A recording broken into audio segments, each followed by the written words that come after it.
So I did want to get to some questions from my patrons. PRIMO NUTMEG patrons can submit questions to guests. So I just wanted to give you guys a couple. This one's from Jackie McCaffrey. Jackie writes, I would like to hear them compare and contrast Bernie and Tulsi's foreign policy positions. First, in a pure way, these are the differences in how they might play out in real-time presidency. And secondly, politically in terms of the horse race. That's to either of you. Aaron, you want to take that? I mean, having interviewed both of them, obviously, I think it's interesting. Bernie doesn't like to talk about foreign policy as much as Tulsi does. I think that's the first thing that you would notice about them is that it's, Tulsi Gabbard spends a lot of time talking about regime change wars.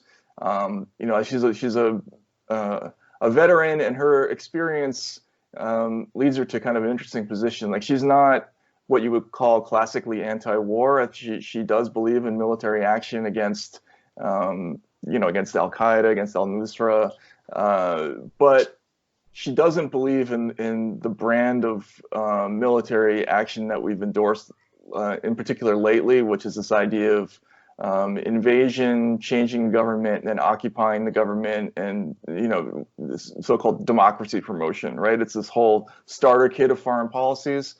She's very specifically against that, and that's kind of an evangelical belief for her.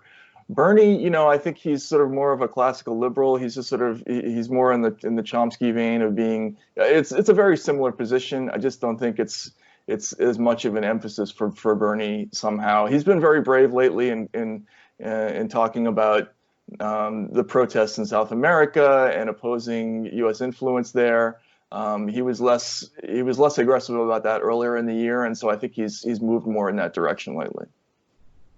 Yeah, if you look at Bernie's life, I mean, he's has a history of promoting solidarity with victims of U.S. imperialism. In the 1980s, he traveled to Nicaragua and tried to establish a sister city between Vermont and Managua, I believe, to oppose the Reagan administration's Contra War in Nicaragua. And, he voted against the Iraq War. I mean, I know he's had some bad votes here and there. But look, when you compare his stance with Tulsi Gabbard on Israel-Palestine, I think he's been more vocally critical of the Israeli government and talked about even conditioning U.S. military aid to Israel in ways that I haven't heard Tulsi say.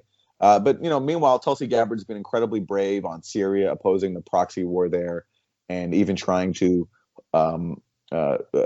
pass a resolution on it to end, the U.S. support for quote unquote rebels in Syria who ended up being Al-Qaeda, basically. So, and she's taken a lot of heat for that and has been falsely smeared as an Assad apologist and all this stuff.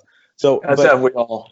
As have we all, yeah. So, but I know there's a strain of Tulsi supporters who believe that she's way better than Bernie on foreign policy, and I just don't like pitting them against each other because I think both have really strong points and both have flaws. And I think the fact that we have two candidates who, in their own ways, are willing to, deviate from the bipartisan foreign policy consensus is great, and we should welcome both their voices in the race. So now to a joke question. Greg would like to know if Matt's debate drinking game can be played with weed instead of booze.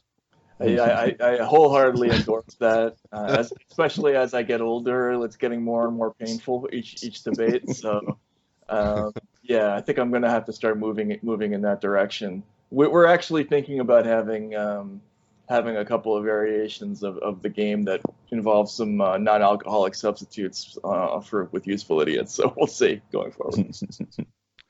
One other question. How was the pushback against red baiting? How has it changed since the Mueller report came out on social media? Did it change people's minds at all? So it's to either of you. I don't know. It's hard to say. I do think there's more space for us than there was throughout the 3 years of starting with in the summer of 2016 and then when Mueller took over in May 2017 up until Mueller's report finally. I do think there's more space for us now. I do hear from more people on an individual level saying, that their minds have changed and they totally were devoted Maddow watchers at the start. Now they're not anymore. But it's hard to quantify that on a mass scale. And I do think in terms of will I ever be invited on CNN and MSNBC? Will Matt ever be invited back on MSNBC? I think Matt was last on there in like January 2017. Yeah, Or early, yeah. That was the last time any of us were, I think, really, right? I mean, yeah, I mean, it was Or Bill Maher's show. I mean, you used to be on Bill Maher's show all the time. Yeah, and who knows what that's about? But I mean, I think it's been very, very conspicuous that nobody who had really much of a contra take on Russiagate has really been on any of the cable networks, recently. However, I think as Aaron points out, it's now become okay to say that the network screwed up Russiagate and that there were excesses. And I think especially from media critics and media reporters, it's now okay to say that there were excesses and that there were enormous amounts of errors that took place back then. But the mania has basically just shifted onto impeachment, and it's to me it has exactly the same psychological tenor as the early days of Russiagate. It's the same idea of you must be on board, and even if you're just not saying anything at all, that's already suspect. You'll get trolls on social media and emails from people saying, "How come you're not co-signing this or that?" And that's it does have a powerful effect on people. I think and it's achieving the same thing. I think I don't know if you agree, Aaron, but people are just they're kind of falling in lockstep with it, just among other things out of exhaustion and just not wanting to deal with it. That to me feels very similar. Well, yeah, going back to what you said earlier about all the things that Trump was saying on the campaign trail in 2016, about opposing militarism, opposing Wall Street, dealing with helping the working class, restoring factories, all these things that Trump has not done. So it would be so easy for Democrats to run on that agenda and to highlight that and say, look at this con man, look at how he's not giving you anything, and look what we're going to do to actually bring those things, to actually help the working class, bring back good paying jobs, bring back factories. There's none of that from the Democratic leadership. Again, basically it's another con. It's this first it was the con that he was a Russian agent. Now it's this con that he's endangering U.S. national security because he briefly froze some military aid and he's threatening the sanctity of our beautiful elections. And, but for some reason, when we point that out, it's still painted as being pro-Trump, when all, at least I'm saying is that why don't you oppose Trump for the harm he's doing to this country and not trying to basically double down on another national security state fueled fixation that is also totally hyperbolic and overblown. And for people who have been heavily propagandized, it's hard to distinguish between, what could be that just because we're opposing something like this doesn't mean we're pro-Trump. I'm actually tired of giving Trump gifts like Russiagate was, but it's hard for people to see that because they've been conditioned and told repeatedly that this is going to bring down Trump. And if you don't go along with it, then somehow you're supporting Trump too. And that's one of the reasons why I've been so frustrated both with Russiagate and now with the impeachment thing, is that in addition to whatever the ostensible goal was with Russiagate and now impeachment, I think the primary goal is that it's just a battering ram to go after any kind of dissent. It's a way of controlling the narrative and controlling the discourse and policing the sort of public airwaves. We've sort of decreed that this is what the opinion is going to be, and people become afraid to deviate from it one way or the other. And you've seen it. You saw Russiagate used against everybody from Tulsi Gabbard to Bernie Sanders to to Jill Stein to Trump and to Mitch McConnell. I mean, it's just a way of branding people who fall outside a certain parameter of being somehow the other, right? And that's what I think is so dangerous about both these movements, is that they're using it to basically control. It's like an Orwellian thought control exercise, and that's what's so bothersome. So I know that we're running over. I just want to give you guys one last question from one of my patrons. He says, do you think progressive journalists and commentators would eventually have to move away from Silicon Valley's manipulation surveillance platforms like Facebook, Twitter, and YouTube? And how much time do you guys spend on those platforms, and do you think that it's worth it? I mean, I've written about this.